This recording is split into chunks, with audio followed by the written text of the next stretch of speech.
그래도 우리 옆 사람하고 인사 한번 합시다. 잘 오셨습니다. 네, 인사 한번 합시다. 어느 교회 성도님의 고백 겸 하소연이 인터넷 한 블로그에 올라왔습니다. 그래서 제가 한번 가져와 봤습니다. 한번 들어보십시오. 우리 교회에서는 왜 가족 초청 예배를 드리려고 할까요? 아마 이분이 다니는 교회도 우리 포항미등교회처럼 가족 초청 예배를 드리려고 하는가 봅니다. 예수쟁이들은 왜 하나님 이야기를 하려고 할까요? 신천지 같은 이단처럼 사람으로 실적 올리는 것도 아닌데 말입니다. 제 생각을 솔직히 말해 보려고 합니다. 하나님을 모르는 사람들을 못 본 척 흐린 눈 뜨고 그냥 그대로 살게 둬도 된다고 생각합니다. 더 솔직히 말하면 전도 안 하면 나는 오히려 더 좋아요. 피차 서로 불편하게 하나님 안 믿는 사람한테, 무신론자들한테 하나님 이야기하는 거 누가 좋아합니까? 안 하는 게 나도 상대방도 서로 편하죠. 남이 하나님을 알든지 모르든지 상관없이 나만 하나님 잘 믿고 나만 잘 사는 게, 그렇게 사는 게 편하고 진짜 쉬워요. 그런데 그렇게 살다 보면요, 하나님 마음에 귀를 기울이게 되거든요. 하나님을 아는 사람이 99명이 있고 하나님 모르는 사람이 1명 있는데요, 하나님 모르는 사람이 하나님을 알게 되었을 때 하나님이 얼마나 신나하는지 너무 즐거워서 앞집, 뒷집, 옆집 다 초대해서 잔치를 한대요.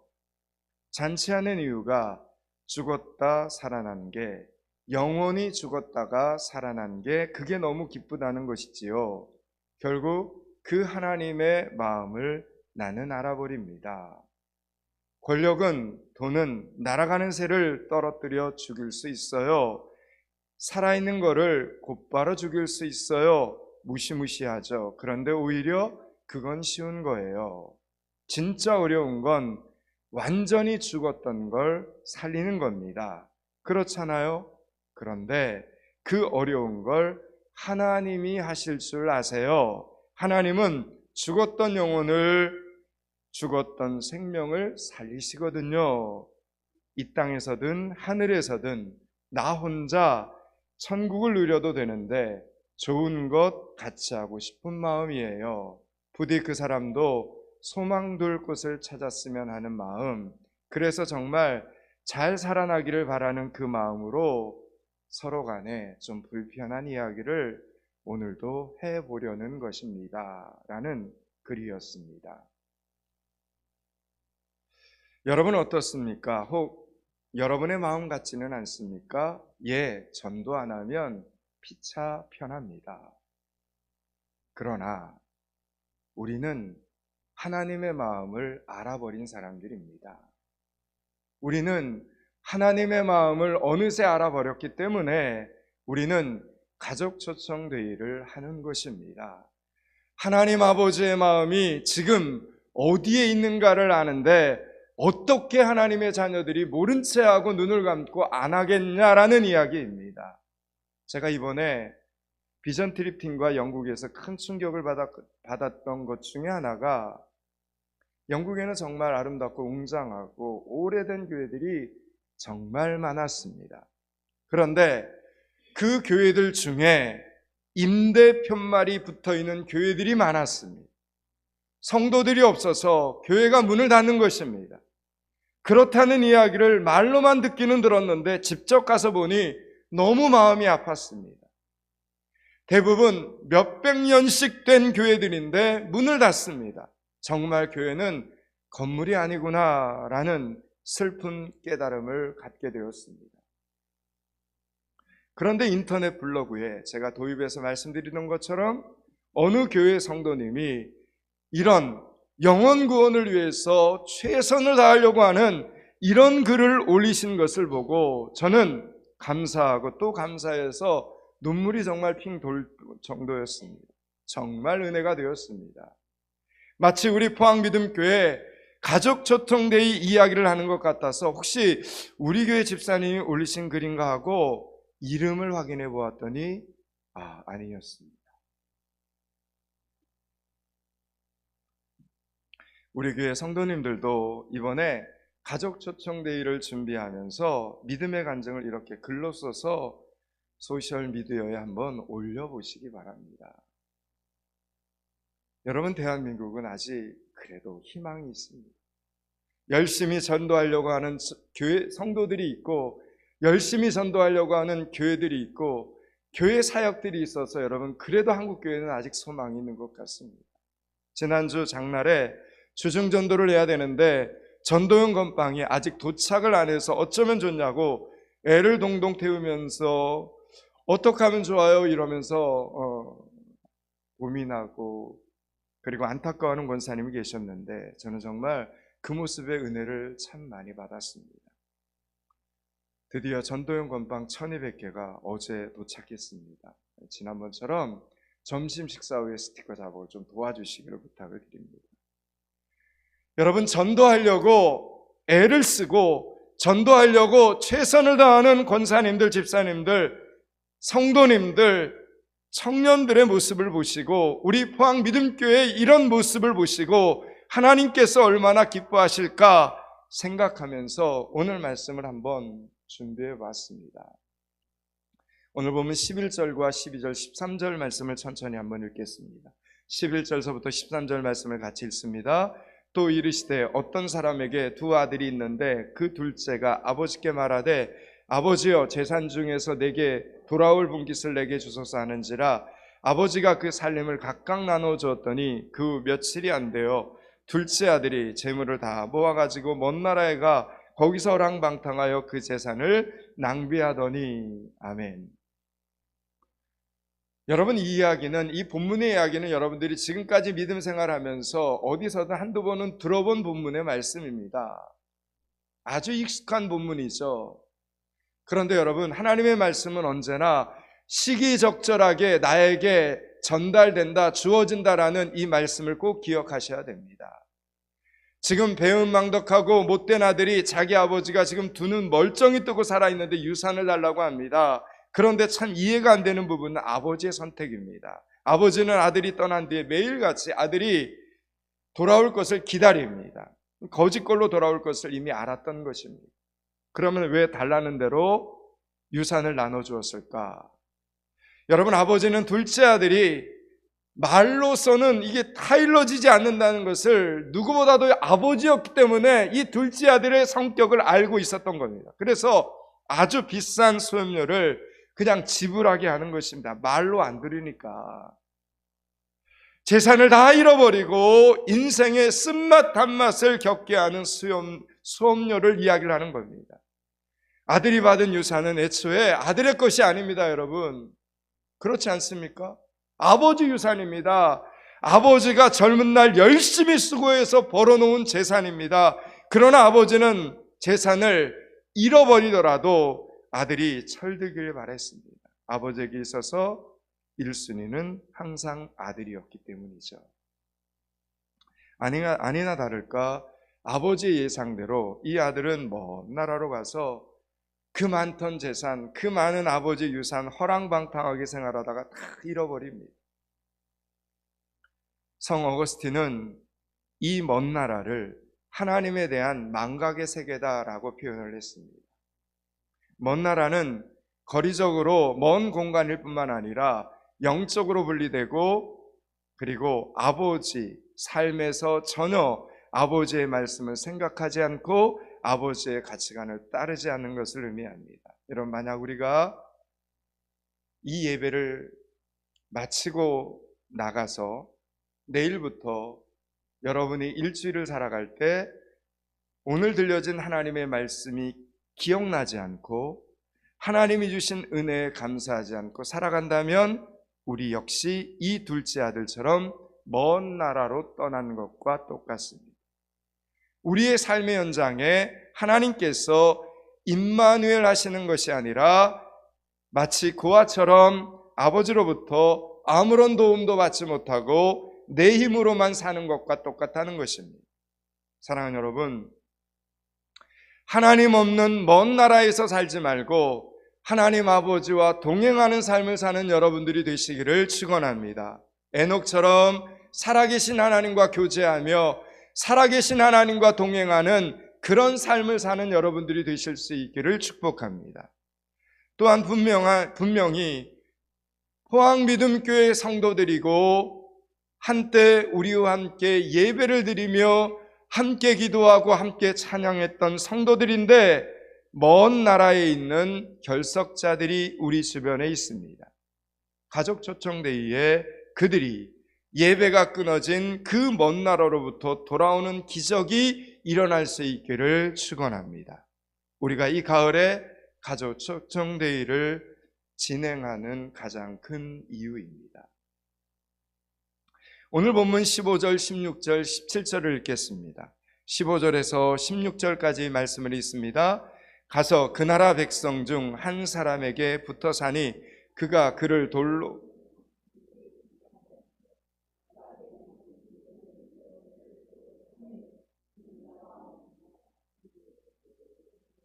내 아버지에게는 양식이 풍족한 품꾼이 얼마나 많은가. 나는 여기서 주려 죽는구나. 아멘. 여러분, 유대 사회에서 돼지는 매우 부정한 짐승입니다. 그래서 하나님께 올리는 제물로도 돼지는 쓰이지를 못했습니다.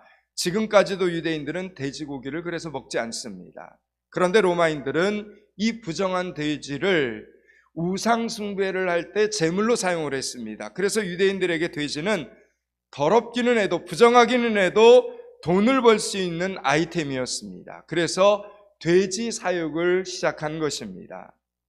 그러니까 오늘 본문에서 이 둘째 아들이 돼지를 쳤다는 것은 유대인으로서는 가장 지옥적인 일로 자신의 목숨을 지금 연명하고 있다는 걸 의미합니다. 게다가 그는 돼지들이 먹는 쥐염 열매를 먹고 살았습니다. 가장 부정하고 멸시받는 일을 하면서도 제대로 된 월급 하나 제대로 받지 못한 채 돼지들이 먹는 쥐염 열매를 먹이로 겨우 하루하루 목숨을 연명하고 있었다는 이야기입니다. 오늘 성경 말씀은 하나님과 분리된 인간의 상태가, 하나님의 말씀을 떠난 인간의 상태가 얼마나 비참한 것인지를 상징적으로 우리에게 보여주는 장면이라는 겁니다. 창조주 하나님을 떠나 인간이 자초한 자기 주도적인 삶은 성공과 해방의 삶이 아니었습니다. 처음에는 꽃길 같았겠죠. 돈도 많겠다. 사람들도 돈이 많으니까 옆에서 박수 쳐주고 환호를 해줍니다. 처음에는 잘 나갔겠죠. 여러분, 원수 마귀는요, 하나님을 떠나면 영원히 참된 자유를 얻을 것 같은 착각을 우리에게 자꾸 하게 만듭니다. 그러나 그 착각은 결코 오래가지 않습니다. 여러분, 아들은 이용당했고 버림당했습니다. 그는 어리석었고 굶주렸고 멸시당했고 비참했고 파산했습니다. 그런데 이 비참한 상태에 빠지자 그는 그때 드디어 생각하게 됩니다. 내 아버지에게는 양식이 풍족한 품꾼이 얼마나 많은가. 나는 여기서 주려 죽는구나. 내 아버지의 집에는 품꾼들조차도 배부르게 사람답게 사는데 정작 아들인 나는 지금 왜 이 모양 이 꼴이 되었는가 드디어 생각을 한 겁니다. 그는 이제 자기 본래의 위치와 현재의 위치를, 그리고 무엇이 문제인지를 드디어 깨닫기 시작을 한 겁니다. 그런데 여러분, 이 깨달음을, 이 생각을 이 둘째 아들이 여러분 어디서 지금 하고 있습니까? 돼지우리 속에서 하고 있습니다. 여러분, 돼지우리 속에서. 돼지우리 속에서 돼지 먹이를 먹을 때야 비로소 하게 되더라는 것입니다.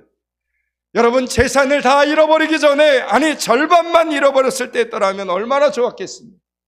건강을 잃어버리기 전에 했더라면 얼마나 좋았겠습니까? 살 날이 얼마 남기 전에 했더라면 얼마나 좋았겠습니까? 정말 인간이라는 존재는 밑바닥을 봐야만 깨닫는 존재인 것입니다. 아버지의 상속자로서 아들의 특권과 아들의 권세를 다 땅바닥에 쏟아버리고 가장 인생에 냄새나는 밑바닥에 떨어지고 나서야 깨닫는 존재라면 여러분, 인간은 얼마나 비참한 존재인 겁니다. 사랑하는 여러분, 우리가 오늘 어떠한 존재인지, 우리가 말씀 앞에, 하나님 앞에, 교회 앞에, 이 세상 가운데 저와 여러분이 어떠한 존재인지, 하나님께서 우리에게 주신 은혜가, 하나님이 저와 여러분에게 보여주신 하나님의 사랑이 얼마나 크고 대단하고 위대하고 놀라운 것인가. 여러분, 이런 영적인 문제를 절대로 우리는 돼지우리 속에서 인식하기 시작해서는 안 된다라는 이야기입니다. 아멘. 여러분, 어디서 해야 됩니까? 우리는 어디서 그런 생각을 해야 됩니까? 아버지 곁에서 해야 합니다. 아버지. 예배 드리면서 해야 되는 것입니다. 말씀 들으면서, 찬송하면서, 기도하면서 영혼을 구원하는 전도 현장에서 해야 된다라는 이야기입니다. 하나님 아버지와 함께 하나님의 말씀을 붙잡고 하루를 시작하면서 해야 되는 겁니다. 매일매일 하나님 주시는 하나님의 자녀와 권세의 이 특권을 누리면서, 감사와 기쁨을 누리면서 영적인 문제가 얼마나 중요한지를 생각하고 깨달아야 하는 것입니다. 사랑하는 우리 포항미등교회 성도 여러분, 제발 고생 다 하고 깨닫지 마시고 지금 깨달으시기 바랍니다. 지금 결단하시기 바랍니다. 지금 좀 더 바르게, 지금 좀 더 정직하게, 지금 좀 더 거룩하게, 지금 좀 더 정결하게 사실 수 있기를 바랍니다. 거룩하게 행동하시기 바랍니다. 불안한 분들이 있습니다. 여러분, 하나님 앞에서 사셔야 합니다. 하나님이 여러분에게 주신 것을 다 땅에 쏟아버린 후에 깨닫지 마시고 지금 오늘 이 예배 시간에 깨닫고 이 예배 시간에 결단하시고 다시 여러분의 믿음을 굳게 말씀 앞에 세우는 여러분들이 되시기를 축원합니다. 여러분, 말씀을 모른 채 하면 안 됩니다. 여러분만 손해입니다. 그럼 들려준 하나님의 말씀을 생명으로 여기고 그 말씀을 붙잡고 사셔야 됩니다. 때로는 그 말씀이 되게 불편해도 하나님의 말씀이라면 그 말씀대로 살아야 후회 안 합니다. 여러분, 결단할 때 결단하시고 순종할 때 순종하시고 거룩하게 살아야 될 때 제발 좀 거룩하게 사시기 바랍니다. 하나님은 다 아십니다. 하나님 다 보고 계십니다. 여러분, 이제 아버지는 돌아온 둘째 아들을 위하여 잔치를 베풉니다. 온 동네가 들썩들썩하도록 살찐 송아지를 잡아 잔치를 베풉니다. 여러분, 패륜하여 실패자요, 못된 아들이 뭐가 이쁘다고 살찐 송아지를 잡았을까요? 여러분, 아버지는 아들이 잘나야만 사랑하는 것이 아닙니다. 아들이기 때문에 그냥 사랑하는 것이죠. 여러분, 이 아들을 못 빼면 아버지의 마음에는 평생 시베리아 바람이 붑니다. 여러분, 이것이 바로 저와 여러분을 향하신 하나님 아버지의 마음이라는 겁니다. 우리가 뭘 잘해서 우리를 사랑하시는 것이 아니라 우리를 당신의 자녀 삼으셨기에 저와 여러분을 그냥 하나님이 무조건적으로 사랑하시는 겁니다. 여러분, 주일날 우리가 이 자리에 와서 이렇게 예배를 드리고 찬양대가 저 자리에 앉아서 찬양을 드리면 하나님 아버지는 그냥 마냥 기쁘신 겁니다. 영광을 받으시는 것입니다. 여러분, 믿으시기 바랍니다. 그냥 좀 틀려도 괜찮습니다. 여러분. 그러니 제발 있어야 할 자리에 있고 앉아야 할 자리에 앉으시기 바랍니다. 오늘 우리가 읽은 본문 뒤에는 아직 끝나지 않은 또 다른 아들의 이야기가 등장합니다. 둘째 아들이 아니라 맏아들입니다. 맏아들은 밭에서 일하고 돌아오다가 집에서 잔치가 벌어진 것과 그 잔치의 이유를 알아보니까 동생이 무사히 돌아온 것을 기뻐한 아버지의 잔치라는 것을 알게 됩니다. 이 사실을 안 순간 맏아들은 대노합니다. 그 소식을 듣고 아버지가 나와서 설득하자 구구절절 아버지에게 이 첫째 아들이 따집니다. 29절 30절을 읽겠습니다. 29절 30절 하나님의 말씀을 큰 소리로 같이 읽습니다. 아버지께 대답하여 이르되 내가 여러 해 아버지 명을 어김이 없거늘 내게는 염소 새끼라도 주어 나와 내 벗으로 즐기게 하신 일이 없더니 아버지의 살림을 장녀들과 함께 삼켜버린 이 아들이 돌아오매 이를 위하여. 아멘.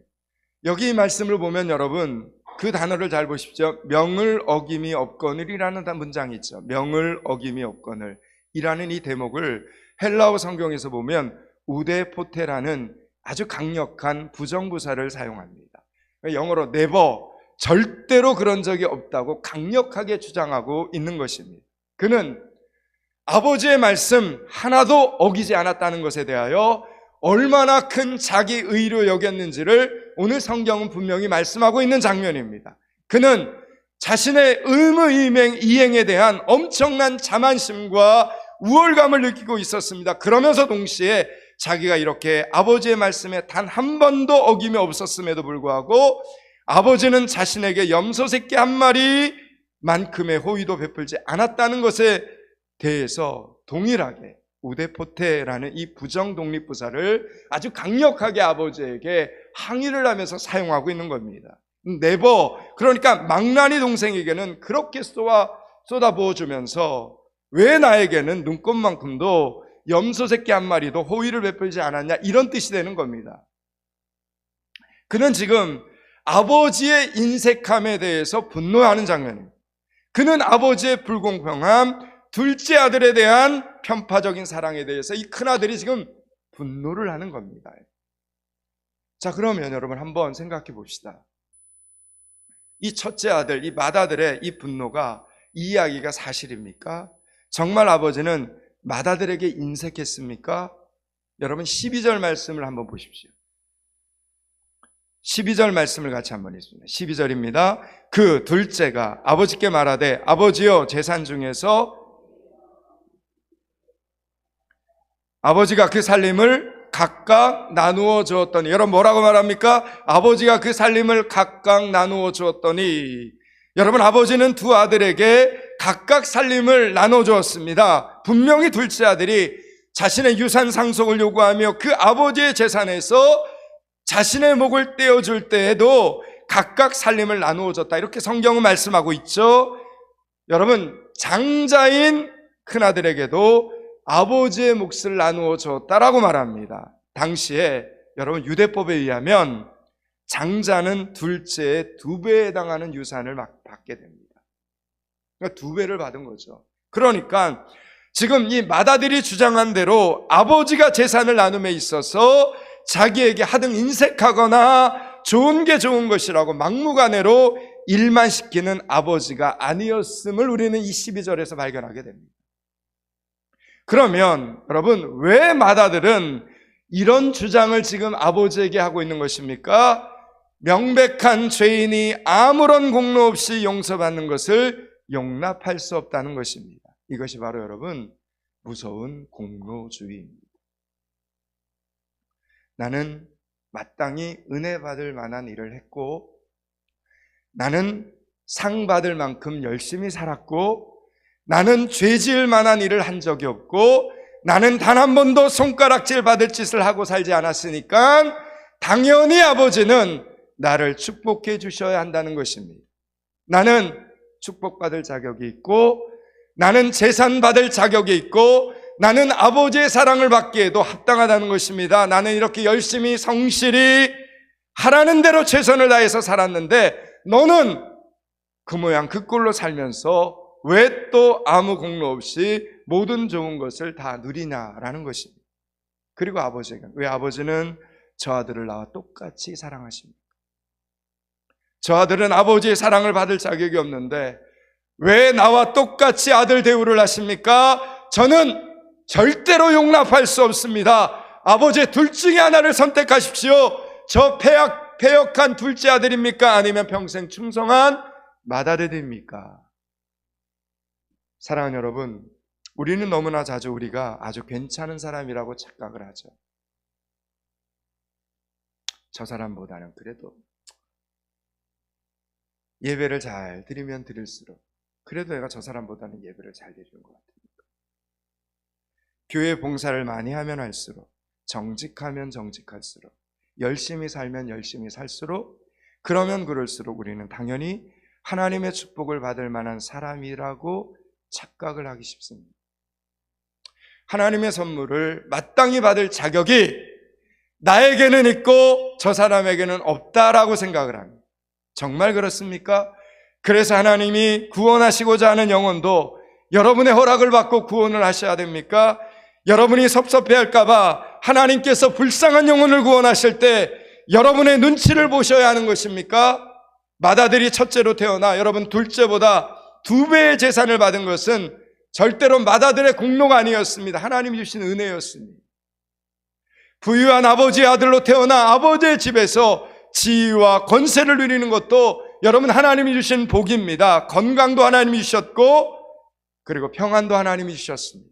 아버지의 집을 떠나면 고생할 줄 알고 탄탄대로를 선택할 수 있는 그 지혜를 주신 분도 하나님이시고 세상 재미보다는 열심히 일하는 기쁨과 성실한 성품을 주신 분도 누구라고요? 하나님이십니다. 여러분 우리에게 있는 것 중에 하나님께로부터 안 받은 것이 없는데 왜 자꾸 우리는 염소 새끼 한 마리도 안 주셨다 이렇게 생각을 하는 것입니까? 여러분 생각에는 오늘 본문에 나오는 맏아들이 아버지의 이 잔치에 참여했을 것 같습니까? 안 했을 것 같습니까? 아니 여러분 생각에는 맏아들은 불쌍한 동생이 살아 돌아온 것을 기뻐하시는 이 아버지의 잔치에 참여해야 된다고 생각하십니까? 참여하지 않아야 된다고 생각하십니까? 이제 말씀을 마치려고 합니다. 사랑하는 여러분, 오늘 아버지는 맏아들에게 이렇게 결론적으로 말씀합니다. 예, 너는 항상 나와 함께 있으니 내 것이 다 내 것이로되 라고 말합니다. 이미 받았는데 둘째 아들보다 2배나 더 받았는데 아버지는 이미 준 것 외에도 아버지의 모든 재산을 다 맏아들의 것으로 생각하고 있었습니다. 그러니 제발 하나님 아버지 앞에 여러분 섭섭해하지 마시기 바랍니다. 여러분은 둘째 아들이 아니라 맏아들입니다. 그러므로 둘째 아들 찾는 일에 하나님 아버지와 함께 기쁨으로 참여하실 수 있기를 축원합니다. 11월 3일 가족 초청데이 여러분 모두 하나님 아버지의 잔치에 기쁨으로 참여하는 맏아들이 될 수 있기를 주님의 이름으로 축원합니다. 기도하겠습니다. 하나님, 고생하면서 깨닫지 말고 지금 깨닫고 지금 결단하고 지금 순종하는 성도들이 되게 하여 주시옵소서. 둘째 아들을 찾는 일에 하나님 아버지와 함께 최선을 다하며 기쁨으로 참여하는 맏아들이 되게 하여 주시옵소서.